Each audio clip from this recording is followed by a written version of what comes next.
All right, so we are now on the phone number. Right? We need to check if the phone number is valid and it's in the right format. And this is the right format, right? Three numbers, hyphen, three numbers, hyphen, three numbers. So what do we have available thus far in our program? We have isAllAlpha, right, as a method right here.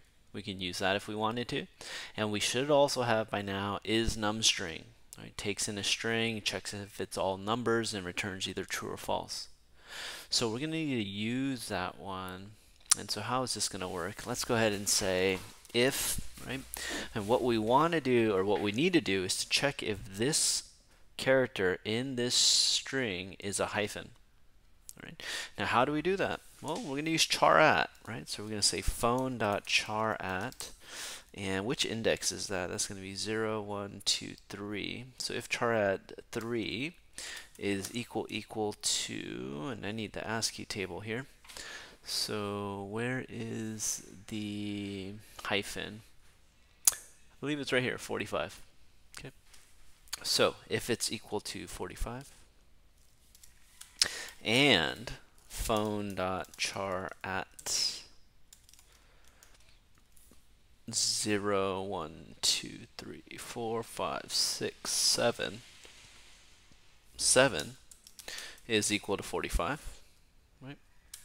And we need to make sure the length is the right length. So it's 1, 2, 3, 4, 5, 6, 7, 8, 9, 10, 11, 12 characters in total. So we're going to say phone.length is equal to 12, right? And what else do we need to check? We need to check that this string here is all numbers, this string here is all numbers, and this string here is all numbers. Right? And how can we do that? Well, I mean, I'm not sure if you're aware, but you know, in Java, there's a bunch of string methods, right? And so if I go and Google and I type in string methods, right, and I click on this first link here, you can see there's a whole bunch of them, right? Here's char@ up here, char@. There's dot contains, there's equals, right? There's format. There's a bunch of them here, dot length, right? There's a bunch of them here, and they're all useful, but we're just going to concentrate on about 7 of them in this class. But it would be good to know all of them, right? And the one that's going to help us in our program here is substring. Substring. All right.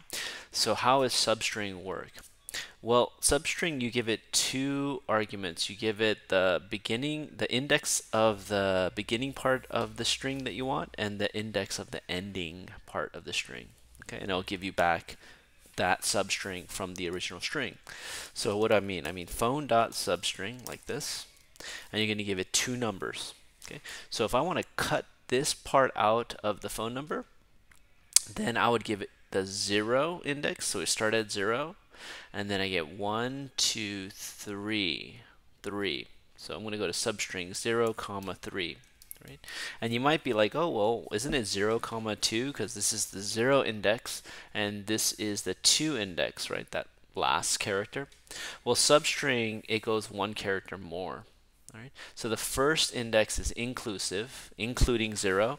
The second index, 3, is exclusive, excluding the 3. So we start at 0, 1, 2, and we do not include the 3. That's how substring works. Okay. So what do we need to do? Well, with that substring, well, we need to check if this is all numbers, right? And luckily, we have a method that does that. We wrote it earlier, isNumString. Right? Takes in a string and checks if it's all numbers, returns true or false, which means we can use it right here. We can say isNumString, like so. And we can give it the substring that we took out from the phone number. Okay. And so we're going to do it for this string here. We're also going to do it for that string there, and we're going to do it for that string there. And every single time you're going to use phone.substring, and you're going to give that string to isNumString, which is going to return either true or false. So I'm going to do an and I'm going to do it again for this one here. And then I'm going to do an and I'm going to do it again for this one here. And if all of these checks are passed, there's a hyphen there, there's a hyphen there, there's a hyphen, no, I'm sorry, the length is 12. The first set of numbers are all numbers, the second set are all numbers, and the third set are all numbers, then I know my phone number is good. right? So I'm just going to go ahead and stop there, but just one thing to remember for substring, the first index is inclusive and the second index is exclusive. Okay, so let's pretend like I did all of that.